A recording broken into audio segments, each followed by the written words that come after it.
श्री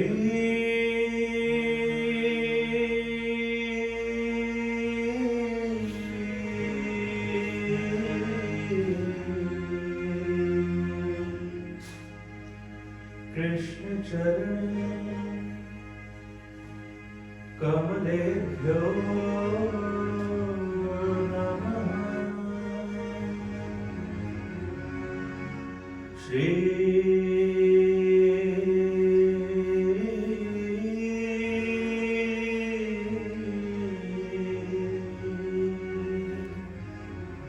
सर्वेभ्यो देवेभ्यो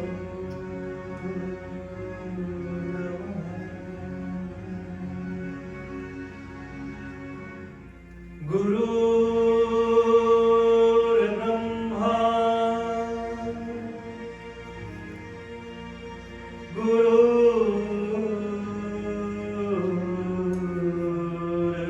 गुरुर्विष्णु गुरुर्देवो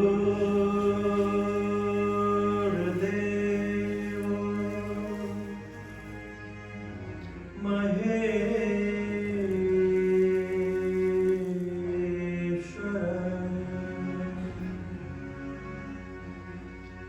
गुरुर्साक्षात्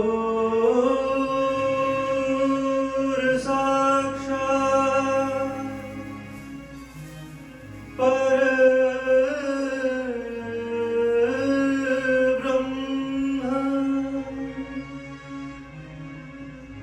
तस्मै श्री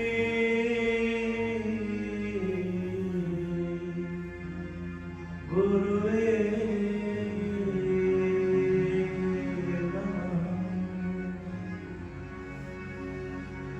भवानी शंकरो वन्दे श्रद्धा विश्वास रूपिणो याभ्यां विना न पश्यन्ति सिद्धा स्वान्तः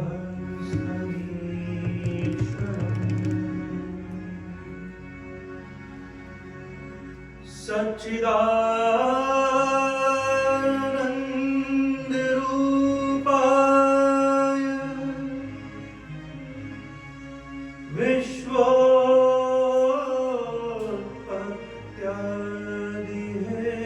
विश्वोत्पत्त्यादिहेतवे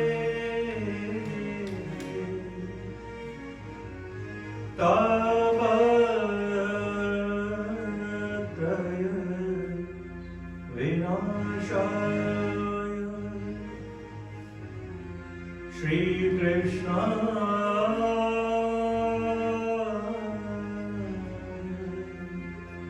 वयं नमः। श्री कृष्णाय वयं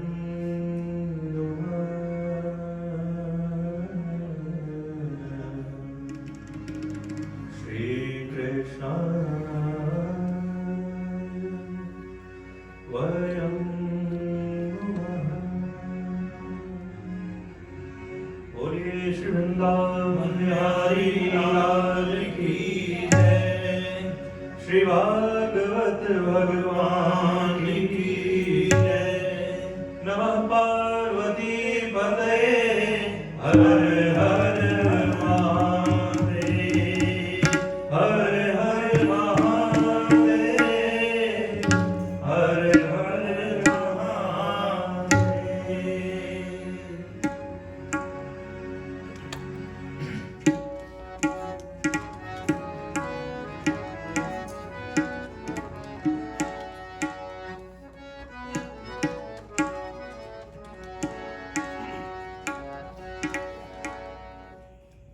आइए सभी प्रेम से हरिनाम संकीर्तन करते हुए फिर आज के इस कथा सत्र में प्रवेश करेंगे सभी।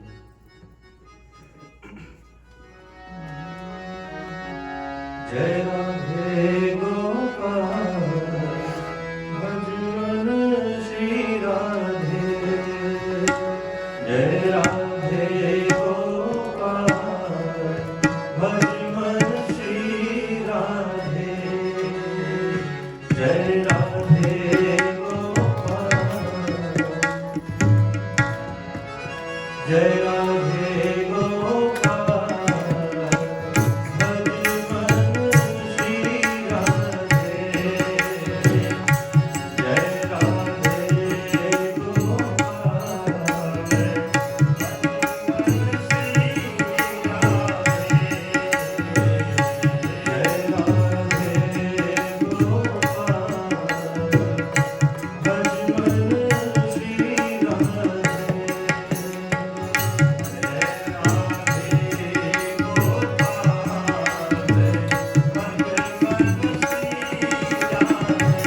श्रीमद् भागवत श्री व्यास जी ब्रह्म नदी सरस्वती के तट पर श्रीमद् भागवत का उपक्रम करते हैं। व्यास को कोई भावनात्मक आधार चाहिए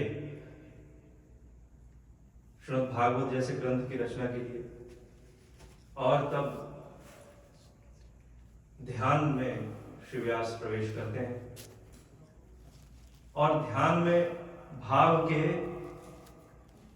कुछ अनमोल मणि मुक्तामल लेकर के जब बहिर्जगत में आए, तब व्यास के समक्ष एक दृश्य साकार हुआ। महाभारत का युद्ध समाप्त हो चुका है।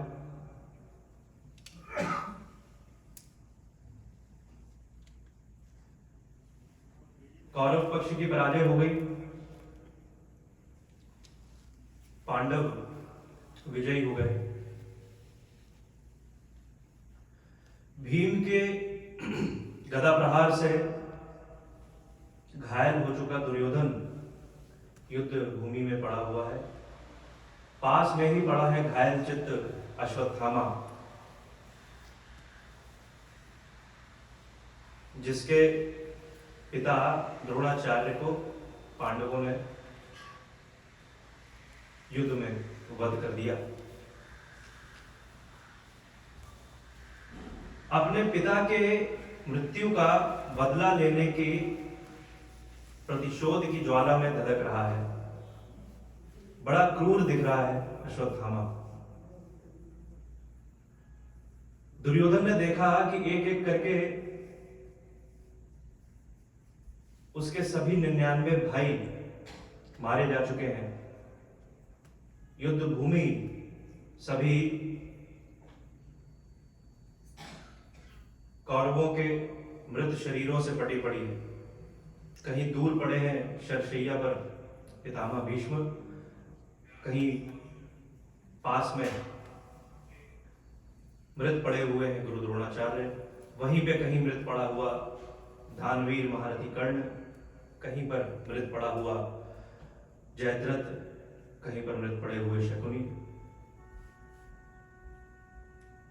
दुर्योधन को अब लग रहा है कि उसके जीने का अब कोई प्रयोजन शेष नहीं रहा। अब उसके जीने का कोई उद्देश्य बाकी नहीं रहा। दुर्योधन को इच्छा मृत्यु का वरदान प्राप्त है,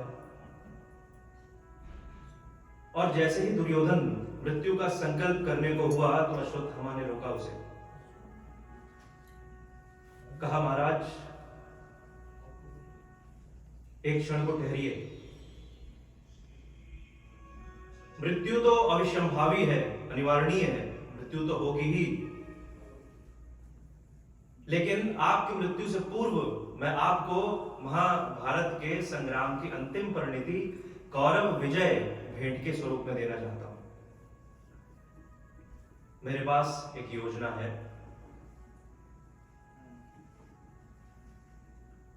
मैं पांचों पांडवों का वध करके प्रमाण के सहित आपको ला करके दे सकता हूं, और तब अहंकार से भरा हुआ दुर्योधन, उसने स्वीकृति दे दी अश्वत्थामा को। अहंकारी व्यक्ति शरीर मिट जाते हैं, लेकिन अहंकार नहीं मिटता जीवन से। उस दुर्योधन के अहंकार ने ही महाभारत की नींव रखी, और उसी अहंकार से भरा हुआ दुर्योधन, उसने अश्वत्थामा को स्वीकृति दे दी, और तब बदले की आग में धधकता हुआ वह अश्वत्थामा पांडव शिविर की ओर गया। इधर श्याम सुंदर श्री कृष्ण, उन्होंने अश्वत्थामा के उस संकल्प को जान लिया। भगवान तो अंतर्यामी है, रहस्यदर्शी है, और तब पांडवों के जीवन रक्षा करने के लिए श्री भगवान ने स्वयं को ही निमित्त बनाया। कहा पांडवों से कि आज मुझे मैया कुंती की बहुत याद आ रही है, इसलिए मैं तो हस्तिनापुर जाना चाहता हूं। सभी पांडव भाई जब सुना श्री कृष्ण से तो सभी आनंदित हो गए, एक साथ बोल पड़े कि हम भी आपके साथ ही चलेंगे मैया के दर्शन करने के लिए। श्री कृष्ण ने पूछा पांडवों के 5 जो महारथी पुत्र थे कि तुम भी हमारे साथ चलो। तब उन पुत्रों ने कहा कि प्रभु, हम तो युद्ध के कारण हम अभी परिश्रांत हैं, थके हुए हैं, तो हम तो अभी आराम करेंगे, हम सोएंगे। और तब श्री कृष्ण ने मुस्कुराते हुए कह दिया, हे पांचाली पुत्रों, तुम सो जाओ, गहन निद्रा में तुम चिर निद्रा का आनंद लो। बहुत कुछ कह गए श्री कृष्ण इतनी सी बात में ही, और तब पांडव तो वहां से विदा हो गए। पीछे से मध्य रात्रि में अश्वत्थामा पांडव शिविर में प्रवेश करता है, और द्रौपदी के उन 5 निर्दोष निरपराध पुत्रों को अपने खड्ग से मार करके, उनकी हत्या करके, उन 5 के मस्तक काट करके लेकर के आया, और दुर्योधन को देकर के बोला, महाराज ये लो, संभालो अपने विजय का प्रमाण पत्र। ये 5 भाइयों के मस्तक हैं, संभालो इसे। दुर्योधन को आश्चर्य तो हुआ कि इतनी आसानी से, इतनी सरलता से कैसे 5 भाइयों को मार करके ले आया। और तब दुर्योधन जो क्रोध में भरा हुआ था, आवेश में भरा हुआ था, उसने एक एक मस्तक को लिया और अपने हाथों से मसल कर चूर्ण विचूर्ण कर दिया। और जब 5 मस्तक कुचल दिए दुर्योधन ने, तब उसका माथा ठनका। कहा उसने, अश्वत्थामा, ये किसके मस्तक ले आया तू? ये पांडवों के मस्तक नहीं हो सकते, क्योंकि इनमें मुझे भीम का मस्तक दिखाई नहीं देता। उसका मस्तक मेरे द्वारा इतनी आसानी से नहीं कुचला जा सकता। जरा देख, कहीं कोई भूल तो नहीं हुई। और तब जब पता लगाया तो भूल तो हो चुकी थी। वे पांडव नहीं थे, वो पांडव के 5 पुत्र थे, जिनको मध्यरात्रि नृशंसता पूर्वक अश्वत्थामा ने मार दिया था। इधर श्री कृष्ण के समक्ष एक एक दृश्य उभरता हुआ उन्हें दिखाई दे रहा है। कृष्ण मुस्कुरा रहे हैं। श्री कृष्ण कब कैसी इच्छा करते हैं यह कोई नहीं जानता। महाभारत की युद्ध भूमि में अभिमन्यु वध हुआ।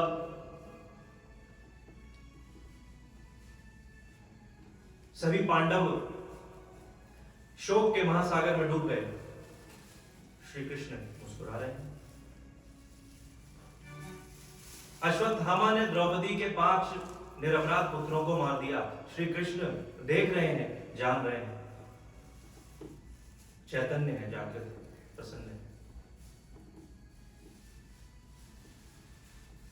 क्योंकि श्री कृष्ण अकर्ता है, अभोक्ता है, साक्षी है, दृष्टा है।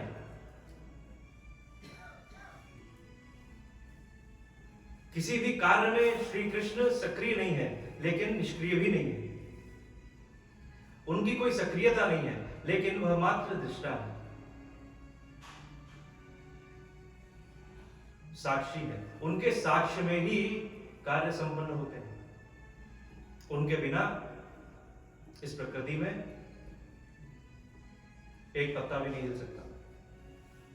लेकिन उनका होना यह आवश्यक है।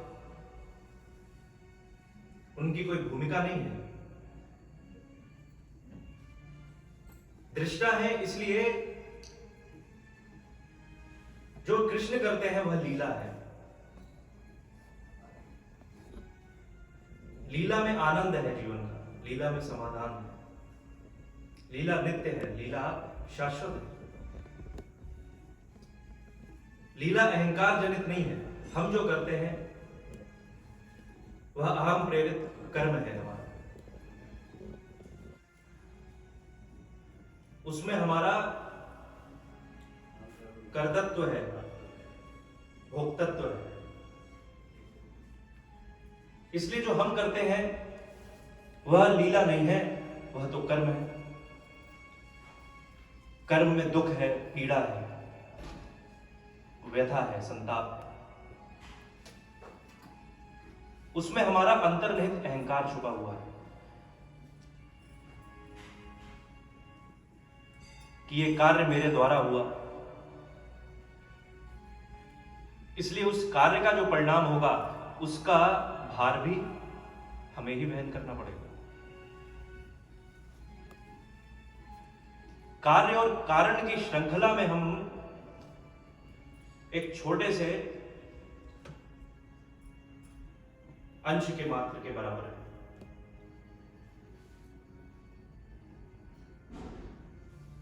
श्री कृष्ण कार्य कारण की श्रृंखला से मुक्त है। कॉज इफेक्ट के चेन में श्री कृष्ण नहीं बंधे हुए।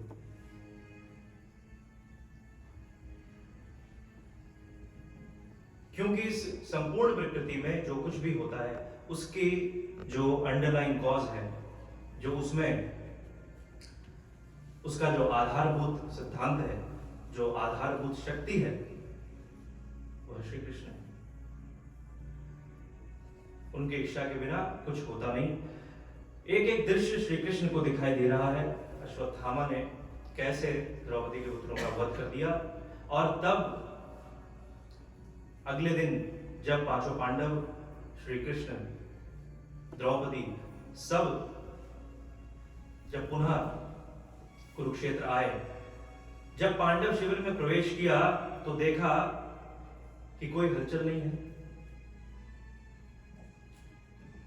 जीवंतता का कोई चिन्ह नहीं दिखाई देता, सब कुछ शांत है एकदम। सुबह हो गई, अब तक तो मेरे पुत्रों को उठ जाना चाहिए था। और तब जब द्रौपदी गई अंदर अंतःपुर में और जो दृश्य देखा, बिना सिर की 5 शव पड़े हुए अपने ही 5 पुत्रों के, तब आंखें फटी की फटी रह गई, पैरों तले जमीन खिसक गई, मूर्छित होकर के गिर गई द्रौपदी चीत्कार करती हुई। सभी पांडव आए, सबने देखा यह दृश्य। महाभारत के युद्ध में विजय का हर्षोल्लास मातम में बदल गया।